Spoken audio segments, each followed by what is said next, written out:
Good morning everyone, welcome to my YouTube channel.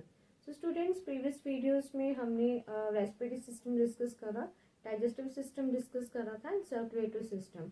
In this video we will discuss about excretory system, how many organs help in excretion and what is excretion. So let's just start the topic. Okay, first of all that what is excretion? Excretion is a process in which there is a removal of metabolic waste products from the body. So excretion एक ऐसी process रहती है जिसमें आपकी body से जितना भी metabolic waste product है उसे रिमूव करा जाता है। अब क्या रहता है, not only urine is your waste product, but also there's in various forms the waste products moves from your body. Various forms में आपकी बॉडी से वेस्ट प्रोडक्ट को रिमूव करा जाता है। मेन एक्सक्रीटरी ऑर्गन तो सबको पता है कि किडनी होती है जो ब्लड को फिल्टर करेगी और नाइट्रोजनस वेस्ट को आपकी बॉडी से अलग कर देती है, और जो यूजफुल प्रोडक्ट्स होते हैं उन्हें रीअब्सॉर्ब करके आपकी बॉडी में रिटेन करती है ताकि आप उससे एनर्जी ले सके। लेकिन क्या रहता है कि सिर्फ किडनी ही आपकी बॉडी में as a main excretory organ की तरह काम नहीं करती है, अदर काफी ग्लैंड्स आपकी बॉडी में एज ए एक्सक्रीटरी ऑर्गन की तरह काम करेंगे। फॉर एग्जाम्पल स्वेट, ठीक है, sweat is also a type of excretion from your body. ठीक है, जो भी आपकी बॉडी से वेस्ट प्रोडक्ट होता है वो स्वेट की फॉर्म में भी बाहर जाता है। ठीक है, जिसमें क्या होता है आपकी स्किन पे, in your skin there are two types of gland. The first one is sebaceous gland and second one is the sweat gland. Sweat gland release sweat, ठीक है, in sweat which metabolic waste moves from your body, it is sodium chloride। ठीक है, sodium and chloride ion से मिलकर एक sodium chloride बनता है which is also known as salt. So आपकी बॉडी से क्या होता है, जो भी वेस्ट प्रोडक्ट होगा वो स्वेट की फॉर्म में, सोडियम क्लोराइड की फॉर्म में स्वेट ग्लैंड्स के थ्रू रिमूव किया जाएगा। नेक्स्ट आते हैं आपके सिबेशियस ग्लैंड। ठीक है, ये भी आपके बॉडी से मेटाबॉलिक वेस्ट प्रोडक्ट को रिमूव करेंगे, बाकी आपकी स्किन को थोड़ी मॉइस्टनेस भी ये प्रोवाइड करवाते हैं। ठीक है, इससे पहले जो होता है आपको एक चीज और याद रखनी है, हमारी बॉडी में 3 टाइप्स के ग्लैंड्स होते हैं।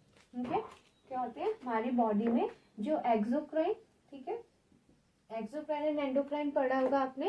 एक्सोक्राइन का मतलब क्या होता है, ऐसे ग्लैंड्स जो अपनी सिक्रेशन को क्या करते हैं, डक्ट्स के थ्रू करेंगे। ठीक है, मतलब एक डक्ट होगा, जैसे आपका सलाइवा होता है, ठीक है, तो जो आपके माउथ में सलाइवा निकलता है, ठीक है, तो वो क्या करता है एक डक्ट के अंदर होता है और वहां से अपनी सिक्रेशन करेगा। सो एक्सोक्राइन ग्लैंड्स क्या करते हैं, जो डक्ट्स के थ्रू अपनी सिक्रेशन ब्लड में करेंगे। ये 3 टाइप के होते हैं। ठीक है, एक आता है होलोक्राइन, ठीक है, एक आता है मेसोक्राइन, होलोक्राइन मेसो, एक आता है ओरोक्राइन। ठीक है, अब देखो होलोक्राइन, मेसोक्राइन एंड एरोक्राइन में क्या रहता है कि यहाँ पे जो आपके अगर हम बात करें जो ग्लैंड्स हैं, ठीक है, जो आपके डक्ट्स की बात करी गई है वो, तो जो आपका सिबेशियस ग्लैंड आता है वो आपका होलोक्राइन ग्लैंड में आएगा, जो अपनी सिक्रेशन डायरेक्टली क्या करेगा, डक्ट के थ्रू ब्लड में करेगा। क्लियर। इसके बाद क्या आता है कि एक्सक्रीटरी सिस्टम, जो मैंने बताया क्या है, it is a process of removal of metabolic waste from your body. आपकी बॉडी से मेटाबॉलिक वेस्ट प्रोडक्ट को रिमूव करने के प्रोसेस को क्या कहा जाता है, एक्सक्रीशन। ठीक है, अब एक्सक्रीशन का हमें पता है कि किडनी तो काम करेगी ही, लेकिन किडनी का एक और मेन रोल होता है, वो होता है ऑस्मो रेगुलेशन। ऑस्मो रेगुलेशन का मतलब होता है to maintain the osmotic balance in your body. आपके बॉडी में ऑस्मोटिक बैलेंस ये करेगा। ठीक है, so what do you mean by osmotic balance? It means to control all the ions proportion in your body. आपकी बॉडी में जितने भी आयंस हैं, मिनरल्स हैं, ठीक है, उनके जो रेशियो होगा, जो उनका अमाउंट होगा, उसको मेंटेन करना। Just like that I am talking like sweat gland, ठीक है, it release sodium chloride. So sodium ion and chloride ion का जो रेशियो होगा, जो प्रोपोर्शन होगा, आपकी बॉडी में भी चाहिए। ठीक है, और जो एक्स्ट्रा उसको बॉडी के रिमूव भी करना है, कितना आपकी बॉडी से रिमूव करना है और कितना आपकी बॉडी में रिटेन करके रखना है। ठीक है, not only sodium and chloride ion but also the various types of ion which present in your body. ठीक है, सो to maintain all that ions in your body so that your body can work properly. Clear? So that is called osmotic balance, and to maintain that osmotic balance is called osmoregulation, which is done by kidney. Clear? Kidney क्या करती है, देखिए kidney में क्या होता है कि जैसे हमारी बॉडी का जो स्ट्रक्चरल एंड फंक्शन यूनिट है वो है सेल। वैसे ही हर एक ऑर्गन का अपना एक सेल होता है, because cell is a basic unit. Cell से मिलकर बनता है टिश्यू, ठीक है, और the group of cells which perform a same function is called tissue, ठीक है। The grouping of tissue makes organ and the grouping of organs, ठीक है, क्या रहता है, सेल से मिलकर क्या बनेगा, टिश्यू, सभी टिश्यू से मिलकर क्या बनता है, एक ऑर्गन बनता है। और अलग अलग ऑर्गन जब एक दूसरे के साथ कोऑर्डिनेट करते हैं तो वो बनाते हैं ऑर्गन सिस्टम। क्लियर। तो देखिए, जैसे हमारे हार्ट के सेल्स को क्या कहेंगे, कार्डियक सेल्स, ठीक है। हमारे लीवर के सेल को क्या नाम होता है, हिपैटिक सेल। हमारे खून बनाने वाले सेल्स होते हैं रेड ब्लड सेल। वैसे ही हमारे किडनी के सेल का नाम है नेफ्रॉन। क्लियर, क्या है, नेफ्रॉन। अब उसी नेफ्रॉन में क्या रहता है बेटा, अलग अलग यूनिट्स होती हैं, ठीक है। वो मैं आपको नेक्स्ट वीडियो में पूरा डायग्राम को एक्सप्लेन करूंगी। इस वीडियो में तो हम यही देखेंगे कि कौन कौन से वेस्ट प्रोडक्ट होते हैं, ठीक है, और कैसे एवोल्यूशन हुआ हमारे एक्सक्रीटरी ऑर्गन का लोअर से हायर ऑर्गेनिज्म में। तो जस्ट मैं आपको एक ओवरव्यू दे देती हूँ कि जो आपका नेफ्रॉन होता है उसमें बेटा कुछ ट्यूब्यूल्स होते हैं, ठीक है। अब हर एक यूनिट में क्या रहता है, सबसे पहले वेस्ट प्रोडक्ट को निकाला जाएगा, आफ्टर दैट उसको रीअब्सॉर्ब करा जाएगा, ठीक है, कि कौन सा उसके बाद आपकी बॉडी में चाहिए और कौन सा आपकी बॉडी को नहीं चाहिए। तो वो जो एक बैलेंस बनाया जाता है आयंस का, वो किडनी ही करेगी बाय ऑस्मोरेगुलेशन एक्टिविटी और बाय रीअब्सॉर्प्शन एक्टिविटी और ट्यूबुलर सिक्रेशन एक्टिविटी से। क्लियर। नेक्स्ट आता है, देखिए हमारी बॉडी में नॉट ओनली किडनी वर्क करती है as excretory organ but skin also work as excretory organ. जो मैंने आपको बताया, skin has two types of gland. Next first आ जाएगा sweat gland and second one is a sebaceous gland which also known as wax gland, ठीक है। And skin जो है वो बेटा सबसे बड़ा आपका एक ऑर्गन है, ठीक है। नेक्स्ट आता है सलाइवरी ग्लैंड, जो आपके माउथ में सलाइवा होता है 24 आवर, जो वाटर फ्लूइड आपके माउथ में सीक्रेट होता है, जो आपके फूड को मॉइस्ट भी करेगा, बैक्टीरियाज को भी किल करेगा, ठीक है, स्टार्च को भी डाइजेस्ट करने में हेल्प करेगा। अब देखो, स्टार्च जब आपकी बॉडी में डाइजेस्ट हो रहा है तो एज अ वेस्ट प्रोडक्ट तो वो निकालेगा, डाइजेशन के बाद आधा खाना तो पच रहा है, लेकिन उसके बाद भी कुछ प्रोडक्ट जो होगा वो बाहर निकाला जाएगा। सो आपका जो सलाइवरी ग्लैंड होता है वो क्या करता है, यूरिया और lactic acid as a waste product की फॉर्म में बाहर निकालेगा। नेक्स्ट आता है लंग्स। लंग्स क्या करते हैं, रेस्पिरेशन, ब्रीदिंग करेंगे, एक्सचेंज करेंगे कार्बन डाइऑक्साइड ऑक्सीजन का। नेक्स्ट आता है लीवर। लीवर क्या करता है, बायो इमल्सिफिकेशन। बायो इमल्सिफिकेशन से क्या होगा, जो भी आपके बॉडी में प्रेजेंट कॉम्प्लेक्स फैट पार्टिकल्स होंगे उन्हें सिंपलर फैट पार्टिकल्स में ब्रेक किया जाएगा। और मैंने एक और बात बताई थी डाइजेशन वाले चैप्टर में कि जो लीवर होता है उसमें किसी भी तरह का एंजाइम नहीं होता है, बल्कि वहां पे आपके क्या रहेंगे, पिगमेंट्स रहेंगे और सॉल्ट्स रहेंगे, ठीक है। पिगमेंट्स कौन से होते हैं, बिलीरुबिन एंड बिलीवर्डिन, ठीक है। सो ये पिगमेंट्स वहां पे रहेंगे। नेक्स्ट आता है किडनी, जो मेन नाइट्रोजनस वेस्ट निकालेगी is in the form of urea, ठीक है। किसकी फॉर्म में निकालती है, यूरिया की फॉर्म में। Is it clear. Next topic आता है एवोल्यूशन। एवोल्यूशन की जो हमारे एक्सक्रीटरी, आज तो हम बोले जी kidney as a excretory organ, लेकिन लोअर ऑर्गेनिज्म मतलब लोअर इन्वर्टिब्रेट से हायर वर्टिब्रेट्स तक अगर हम जाए तो कौन कौन से एक्सक्रीटरी ऑर्गन बॉडी में पाए जाते हैं जो वेस्ट प्रोडक्ट को रिमूव करेंगे। सबसे पहले इन्वर्टिब्रेट्स कौन से आते हैं आपके, पोरीफेरा, पोर बेरिंग। पोरीफेरा का मतलब क्या है, पोर बेरिंग, जिनमें पोर्स प्रेजेंट होते हैं। उनमें 2 टाइप्स के पोर्स होते हैं, first one is ostium and second one is osculum, ठीक है। ऑस्टिया से जितना भी आपका इनलेट होता है वाटर प्रोडक्ट्स का, जो फूड पार्टिकल्स का इनलेट होगा, और ऑस्कुलम से एग्जिट करा जाएगा। नेक्स्ट आते हैं आपके प्रोटोजोआ एंड स्टेनोफोरा। उनके में क्या रहता है, जो भी वेस्ट प्रोडक्ट होता है वो बॉडी सरफेस से रिमूव किया जाएगा।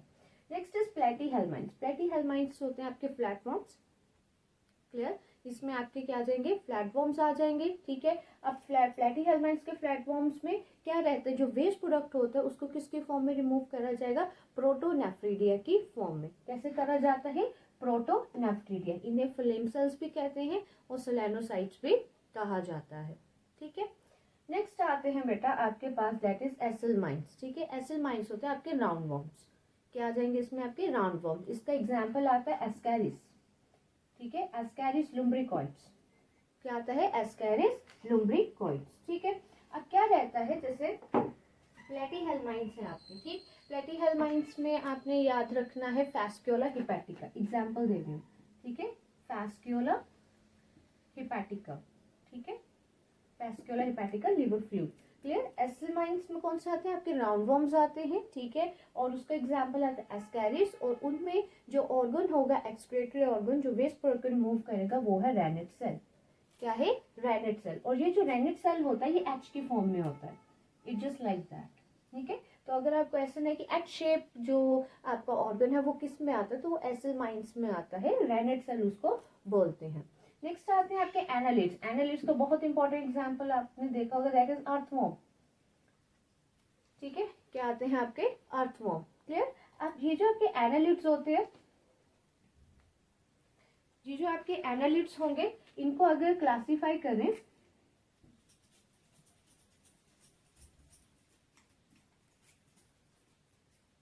ठीक है। तो जो आपके एनालिड्स होते हैं ये क्या होते हैं, आपके 3 क्लासेस में डिवाइड है। सबसे पहले जो आती है ये आती है polychaete, polychaete, second one is oligochaete, oligochaete, and third one is hirudin. Hirudin को बोलते हैं हीरोडिनेरिया, जिसमें आपकी आती है लीच। क्या आती है इसमें, लीच। क्लियर। ओलिगोकेट में आते हैं बेटा आपके अर्थवॉर्म, ठीक है, और पॉलीकेट में आती है आपकी नेरिस। क्लियर। अब क्या रहता है कि जो पॉलीकेट और ओलिगोकेट में क्या फर्क होता है, जो आपके अर्थवॉर्म्स होते हैं ना उनमें सेगमेंट्स तो है ही, ठीक है, वो तो अलग अलग पोर्शन में, तो उनमें क्या होते हैं, ट्यूब फीट्स तो होते ही हैं। नीरिस में क्या रहता है, फुल ऊपर से नीचे तक जो उनका ऑर्गन, जो उनके बॉडी पार्ट है वहां पे उनको ट्यूब फीट देखने को मिलेंगे मूव करने के लिए, ठीक है। सो इनमें क्या होता है, ओलिगोकेट में नेफ्रीडिया काम करता है as a main excretory organ, और वहां पे ट्यूब फीट जो होते हैं वो मूवमेंट में हेल्प करेंगे, ठीक है। अब इनमें क्या रहता है आपके पास जो, ठीक है। नेक्स्ट हमारे पास फाइलम आती है, ये आती है आर्थ्रोपोडा। आर्थ्रोपोडा जो है वो सबसे बिगेस्ट फाइलम है, क्योंकि यहाँ पे सबसे ज्यादा आपको स्पीशीज देखने को मिलेंगे। अब यहाँ पे क्या रहता है, सबसे पहले आती है insecta, second one arachnida, and third one is crustacean. देखिए क्लास इंसेक्टा और अरेक्निडा में ये एक मेन फर्क ये है कि जो इंसेक्टा क्लास है उसमें 3 पेयर ऑफ लेग्स होंगी, और जो अरेक्निडा में उसमें 4 पेयर ऑफ लेग्स प्रेजेंट होती हैं। अब जो आपके इंसेक्टा होंगे, जितने भी आपके इंसेक्ट्स हैं, आपके कॉकरोचेस हैं, कैटरपिलर हैं, वो सभी इंसेक्टा क्लास में आएंगे, और यहाँ पे जो वेस्ट प्रोडक्ट होगा वो माल्फेगिन ट्यूब्यूल्स के थ्रू रिमूव किया जाएगा। नेक्स्ट वन इज अरेक्निडा, इसमें स्कॉर्पियंस आते हैं, स्पाइडर्स आएंगे, और यही स्कॉर्पियंस एंड स्पाइडर्स क्या करते हैं, कॉक्सिल ग्लैंड के थ्रू अपना मेटाबॉलिक वेस्ट प्रोडक्ट रिमूव करेंगे, ठीक है। साथ ही साथ ये क्या करते हैं, कुछ ग्वैनिन के पार्टिकल्स, क्या लिखे मैंने यहाँ पे, ग्वैनिन के पार्टिकल्स की फॉर्म में भी, पैलेट्स की फॉर्म में भी अपने वेस्ट प्रोडक्ट को रिमूव करेंगे। नेक्स्ट वन इज क्रस्टेशियन, जिसमें प्रॉन्स आते हैं, जो सी फूड या कॉन्टिनेंटल फूड इंटेक करते हैं वहाँ पे प्रॉन बहुत ज़्यादा पाया जाता है। सो जो प्रॉन होता है उसमें क्या होते हैं, यहाँ पे मेन ऑर्गन ग्रीन ग्लैंड, या जिन्हें हम एंटीनल ग्लैंड्स भी कहते हैं, इसके थ्रू वो अपने बॉडी से वेस्ट प्रोडक्ट को रिमूव करेंगे।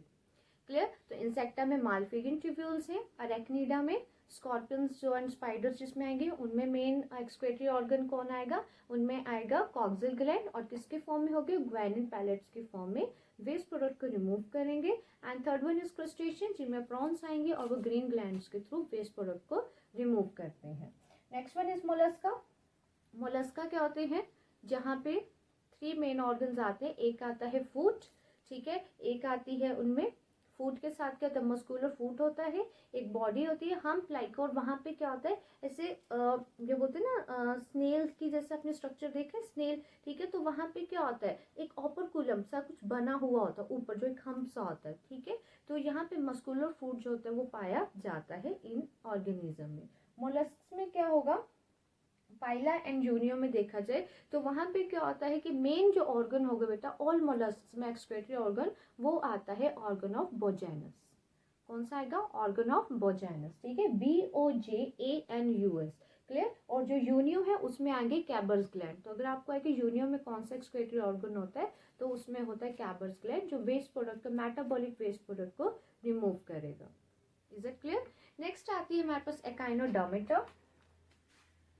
इट्स एकाइनोडर्मेटा, इसको स्पाइनी भी बोलते हैं, ठीक है, स्पाइनी ऑर्गेनिज, स्पाइन इनवर्टिब्रेट्स आते हैं इसमें, और इसका मेन फीचर क्या होता है, इसमें है water vascular system, water vascular system, जो होता है यहाँ पे पाया जाता है, लेकिन इसमें किसी भी तरह का एक्सक्रीटरी ऑर्गन प्रेजेंट नहीं होगा।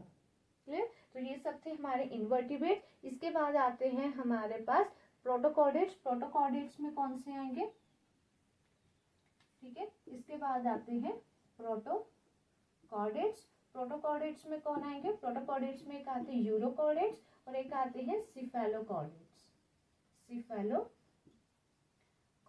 ठीक है। देखो बेटा, यूरोकॉर्डेट्स का मतलब क्या होता है? जिनमें जो नोटोकॉर्ड होती है वो सिर्फ टेल रीजन तक रहेगी, लेकिन सिफेलोकॉर्डेट्स में जो टेल होती है वो हेड से लोअर पोर्शन तक देखने को मिलेगी। क्लियर? अब क्या रहता है कि प्रोटोकॉर्डेट्स और सिफेलोकॉर्डेट्स में तो नेफ्रीडिया ही as a main excretory organ काम करेगा। यूरोकॉर्डेट्स में जो आपका स्किन होता है, ठीक है, जो बॉडी सरफेस है, वो भी एज अ एक्सक्रीटरी ऑर्गन काम करेगा। साथ ही साथ जहाँ पे प्रोटोनेफ्रॉन्स होते हैं वो भी काम करते हैं as a excretory organ. Clear? इसके बाद आती हैं फिशेज। ठीक है, फिशेज में गिल्स के थ्रू ही मेटाबॉलिक वेस्ट प्रोडक्ट को वाटर में रिमूव करा जाएगा। इसके बाद आते हैं हमारे पास एम्फीबियंस। नेक्स्ट आते हैं हमारे पास रेप्टाइल्स। इसके बाद आते हैं एव्स एंड मैमल्स। क्लियर? अब ये जो आपके एम्फीबियंस होते हैं, एम्फीबियंस में बेटा होता है प्रोटोनेफ्रॉनस किडनी। कौन सी होती है? प्रोटोनेफ्रॉनस किडनी। रेप्टाइल्स में होती है, ठीक है, मेसोनेफ्रॉनस। क्लियर? ठीक है, जो आपके फिशेज होती है उनमें ना प्रोटोनेफ्रॉनस फॉर्म भी पाई जाती है, याद रखना है। ठीक है, उसके बाद आते हैं आपके एव्स एंड मैमल्स। इनमें आती है मेटानेफ्रॉनिक किडनी। ठीक है, अब प्रोटोमेसोमेटा क्या होता है? देखो बेटा, प्रोटोनेफ्रॉनस किडनी के डीजेनरेशन से बनती है मेसोनेफ्रॉनस और मेसोनेफ्रॉनस के डीजेनरेशन से बनती है मेटानेफ्रॉन। तो जो अर्ली एम्ब्रियोनिक स्टेज होगी उसमें मेसोनेफ्रिक किडनी ही पाई जाएगी। जो आपके एम्फीबियंस आएंगे, एव्स आएंगे, मैमल्स आएंगे, लेकिन उनमें जब वो मेसोनेफ्रस किडनी एज के साथ, या हम बोल सकते हैं एडल्ट स्टेज आते तक, वो डीजेनरेट हो जाएगी और वो डेवलप हो जाएगी कॉम्प्लेक्स किडनी मेटानेफ्रिक में। ठीक है, ये कुछ इस तरह से इंटैगोमेंट्री फॉर्म में होती है, लाइक दिस। ठीक है, तो क्या है? पहले प्रोटोनेफ्रॉनस है, उसके बाद मीजो है और उसके बाद मेटा है। ठीक है, तो इसके डीजेनरेशन से क्या बनी? मीजो, और मीजो के डीजेनरेशन से क्या बनेगी? मेटानेफ्रॉनस kidney. So it's all about the excretory products and the types of excretory organ which form from lower invertebrate to higher vertebrates. In next video we will discuss about the structure of nephron, how nephron functions, and with that we also discuss about the counter current mechanism. So if you like my video, so please just like, share and subscribe my channel, and if you want the PDF of my note, so you can comment me in my comment section. Thank you.